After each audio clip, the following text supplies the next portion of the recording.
Hello and welcome to another edition of In the Box Seat. Ella, we're coming indoors. We are. The rain is teeming down outside at the moment. It is. Unfortunately, they were predicting it all week, and we were waiting, watching, and it was sunny. It was beautiful. We thought, we might miss this one, but unfortunately, I do think the weather gods have opened up on us. But we're still hopeful. Tomorrow, obviously, we've got two meetings out at the moment, both turf and poly.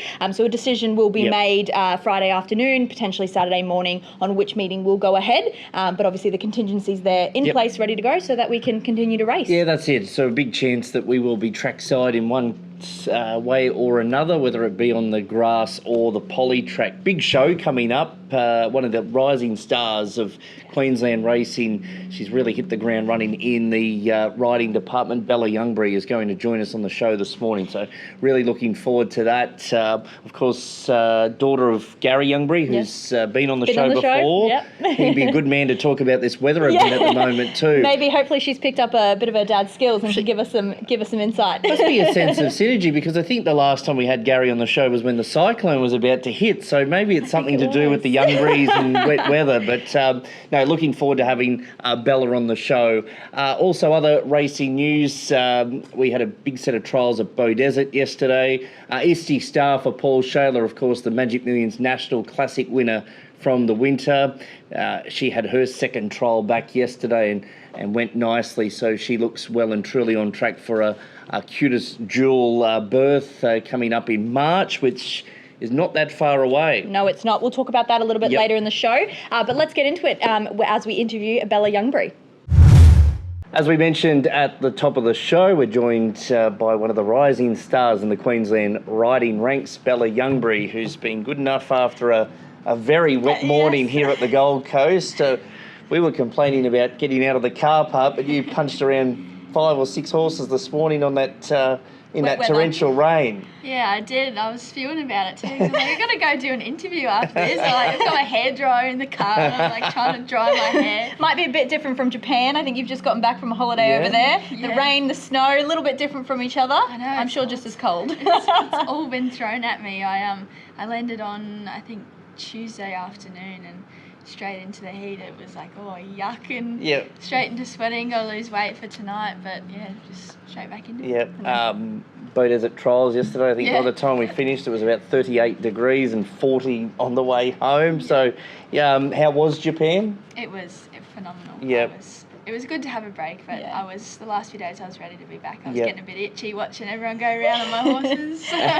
Well, let's start with your rise this season. You've obviously had an incredible run of success leading the Apprentice Premiership here at the Gold Coast and mixing it with the senior riders week in, week out. Do you feel coming into the season, it's kind of your breakout season, and how does that make you feel? Yeah, it's pretty exciting. I never really pictured myself being in this position. Only maybe 5 or 6 months ago, I was still in the Northern Rivers, just kicking a few around and not really going anywhere. And then since coming up to Adam, I've just really taken off, and I never expected to be leading a apprentice premiership here at the Gold Coast, or be in the running for the Queensland one, and even at mixing it amongst the seniors here. So I'm pretty ecstatic. I'm so excited to hopefully keep it that way. You're not just leading it; you're quite a fair few in front, to be honest.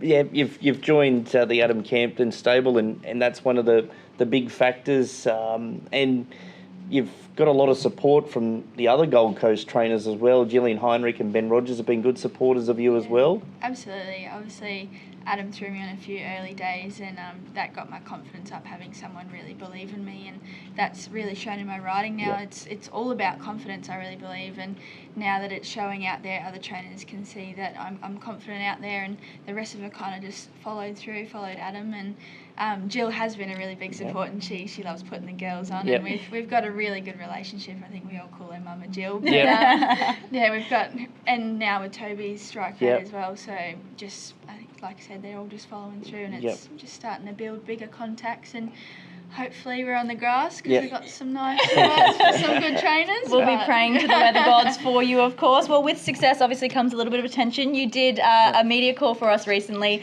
for the Australia Day races. We had the night meeting, and you obviously are in the paper, and a lovely story about you. Your dad's obviously in the media. He knows it well. So how do you find this new form of attention, obviously coming on the show like this today? Do you handle it well, or would you rather just be out there with the horses? I'm a bit of both, really. Like, I love just being out there and doing my thing, and I think the side that I like is just really being recognised for the work that I've done now, and people realise, oh, well, she's done this, and now it's gotten her to where she is. So that's the most exciting bit, and Dad's always been good with it. He's helped me with interviews and things like that. It's a big part of the business, isn't it? You know, the media side of it, and how you conduct yourself with owners and trainers pre and post race, and all those interviews after the race as well. It's a big part of it now. Yeah, like we only have really 30 seconds to figure out what you want to say and make sure you don't make anyone or yourself sound bad. But I have the same problem too when I call races. But anyway, I sometimes got 90 seconds or 2 minutes. You've only got 30 seconds. But and your dad, speaking of him, I see him here every week. You know, you're riding. He's up in the grandstand watching you. What is it like having a family that's so supportive? I think he rides them harder than you the last 50 yards. I've seen him in the stands. I have seen him in the stands. What's it like, obviously, having such a supportive family behind you and having them here for you? Oh, it's amazing. I wouldn't have it any other way. I've got so many family friends, and obviously my family that just, even though they're not really horsey, they just love to come out and support me, and it just means the world to have them there when I go over the finishing post. And I think Dad's actually started to get a bit of a kick going as I go past the post. He's going to be giving you tips in no time, I'm sure. Speaking of weather, have you picked up any tips from him? Can you give us any insight into this weekend? What's coming? I asked him, and he goes, "No, I'm still on holidays." He goes, "Not yet. And we did say, I'm fairly sure the last time a Youngberry was on the show was when the cyclone was about to hit. So there's something about you and bad weather. We'll try and get you on when it's hot and sunny next time around. We promise. Is there a horse that you've ridden of late that you're looking forward to partnering up since your little break again, or? Yeah, tonight I've got back on La Rosetta. I've gone 2 from 2 on her of the Toby Edmonds camp. Grey Zeus was putting an impressive performance. My last ride here is at the Gold Coast on that Friday night meeting. Unfortunately, she should be going to town. I've been asked to ride, but I don't have that licence just yet. But I'm really looking to La Rosetta tonight, and obviously anything Adam throws my way. And how far off is perhaps the step into the metropolitan area? Talking to manager Piers, Adam, of course, I think I'd really like to knock out a fair bit of this 2 kilo claim, so it looks a little bit better when I go to town.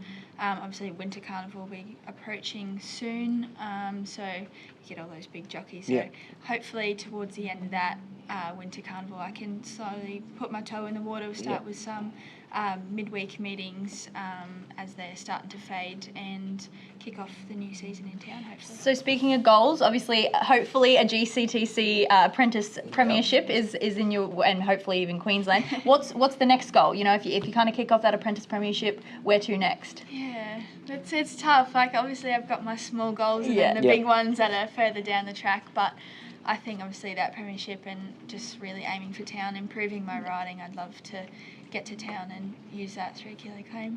There was I think it was pre-Magic Millions. There was a meeting here at the coast, and there was 8 races, and 7 races were won by the female riders. And the room is very big at the moment. You'd see it through the northern rivers as well, that a majority of the races are 50-60% are riders of the female jockey room. Is it really competitive or good camaraderie between the female room? The males are sort of take it both sides. I think there's very heated competition, but they're also good in the room as well.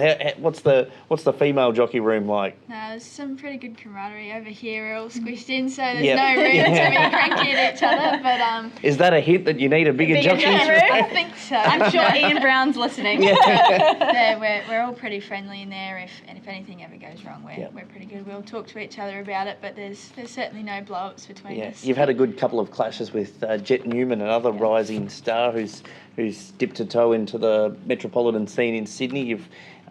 You two have had some good battles over the last sort of couple of months as well. Absolutely, we've had some good battles, but we're very good friends off the track, and myself and Leah Martin are exactly the same, and we're battling out for the Queensland Provincial Premiership, but we're the best of friends, so I think there's nothing better than to be fighting it out with your friends. Yep, excellent.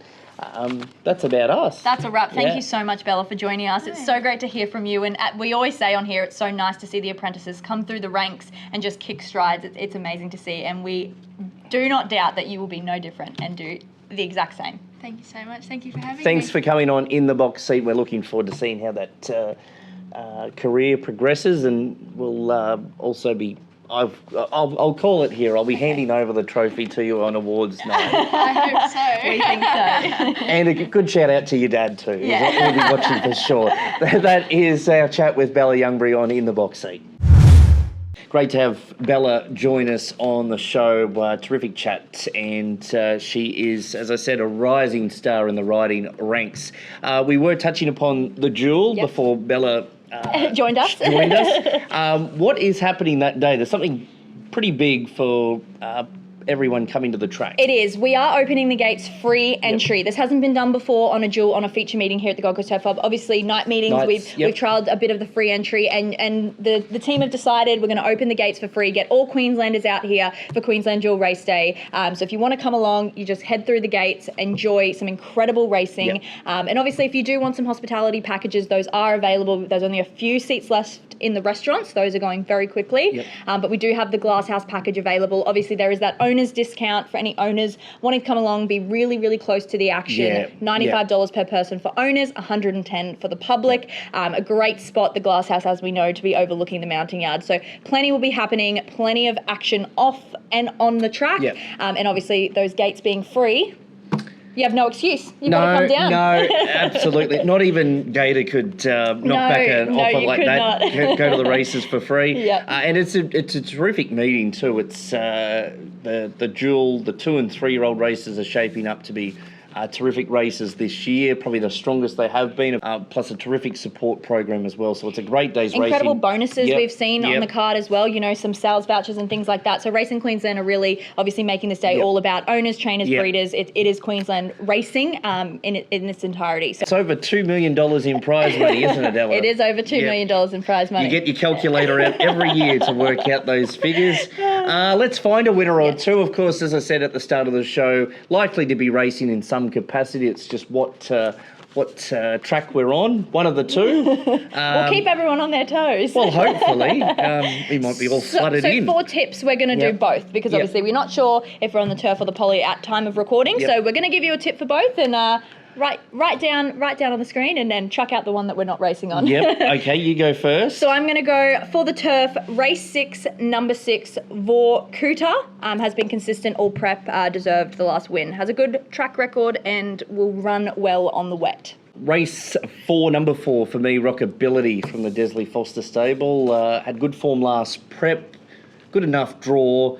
And I think off its trials it'll be hard to beat in that sort of maiden. So race 4, number 4. Now we turn to the poly meeting. The poly, I've liked the last of the day, so I'm going to go race 7, number 8, Bonnie and Moore in the poly. Some good recent form on the poly track as well, so I'm going to stick with Bonnie and Moore for race 7. Race 5 for me, Black Minto was in good winning form last start. Does enjoy the synthetic and will be very hard to beat again. So race 5, Black Minto. That's our 2 tips, so we've covered all bases. We have, and happy Valentine's Day to everyone watching. Obviously, tomorrow on track, I'm sure will be full of love. No matter where we're racing, poly, turf, the restaurants will be decked for Valentine's Day. So we're looking forward to that, and weekend full of racing. Yeah, and a great day's racing. All the decent horses are back in action down south. So as we tend to find with the spring carnival as well, that the crowds start to build up again come the autumn carnival. So get trackside. There's no better place when it's 300 mil of rain than the Gold Coast Turf Club. Well, you're indoors. Absolutely. Yeah. So get yourself trackside tomorrow. We will be racing in some capacity, and our first race is 1:29 on both, so you can't miss the first either way. You cannot. We'll be here. That's it for a big show of In the Box Seat. We'll be back next week.